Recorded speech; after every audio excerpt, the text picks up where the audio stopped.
अरविंद केजरीवाल ने चुनावी मैदान में उतरने से पहले ही सबसे बड़ी गलती कर दी और वो गलती है खुद को भावी सीएम के तौर पर पेश करना। हालांकि ऐसा करना भले ही उनकी मजबूरी रही हो, लेकिन यही मजबूरी आम आदमी पार्टी की राह में सबसे बड़ी बाधा बनने वाली है।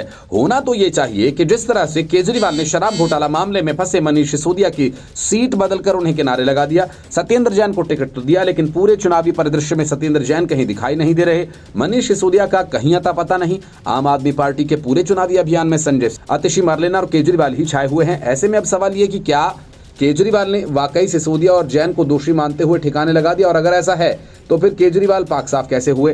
केजरीवाल के साथ तो सुप्रीम कोर्ट की कई शर्तें भी लागू हैं जो चुनाव जीतने के बाद भी उनका पीछा करेंगी। सिसोदिया और जैन को लेकर केजरीवाल ये कह सकते हैं वे तो अपने प्रचार में लगे हैं, तो चुनाव तो केजरीवाल और आतिशी मरलेना भी लड़ रही हैं, फिर ऐसी दोहरी नीति क्यों?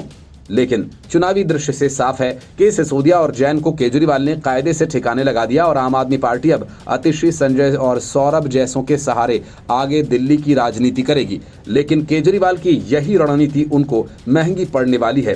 केजरीवाल पिछले साल काफी वक्त तक ईडी और सीबीआई की हिरासत में बिता चुके हैं।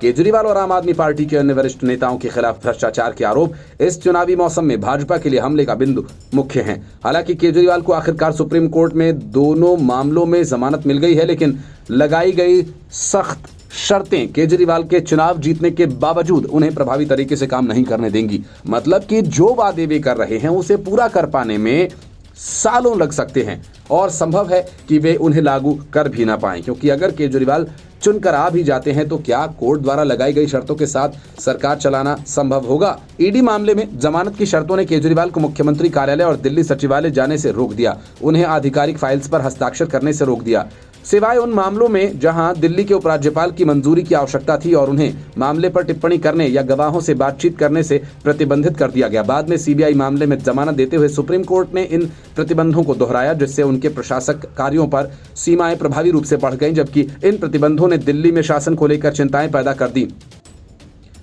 इसके बाद केजरीवाल ने मुख्यमंत्री पद से इस्तीफा देकर और रिहा होने के तुरंत बाद आतिशी को नेतृत्व सौंपकर इस मुद्दे को टाल दिया। नतीजतन केजरीवाल के नेतृत्व वाले प्रशासन पर इन शर्तों का कोई व्यावहारिक प्रभाव नहीं पड़ा, लेकिन चुनाव जीतने के बाद दोबारा सीएम बनने पर यह कानूनी दुविधा शासन के लिए अनूठी चुनौतियां खड़ी करती है, जिससे केजरीवाल की सक्रिय भागीदारी को सीमित करने वाले प्रतिबंधों के साथ पार्टी की अपने वादों को पूरा करने की क्षमता खतरे में पड़ सकती है। मुख्यमंत्री की भागीदारी की आवश्यकता, महत्वपूर्ण निर्णय जैसे कि कैबिनेट की बैठकें बुलाना, बजट को मंजूरी देना, नीतिगत बदलावों को लागू करना और संकट का प्रबंधन करने में देरी हो सकती है, या प्रतिनिधिमंडल पर अधिक निर्भरता की आवश्यकता हो सकती है। ऐसे में पार्टी के सामने लोगों से किए वादों को पूरा करने की चुनौती बरकरार रहेगी। केजरीवाल के लिए एक संभावित कार्यवाही का तरीका सुप्रीम कोर्ट से जमानत की शर्तों में संशोधन की मांग करना है। Report, news of India.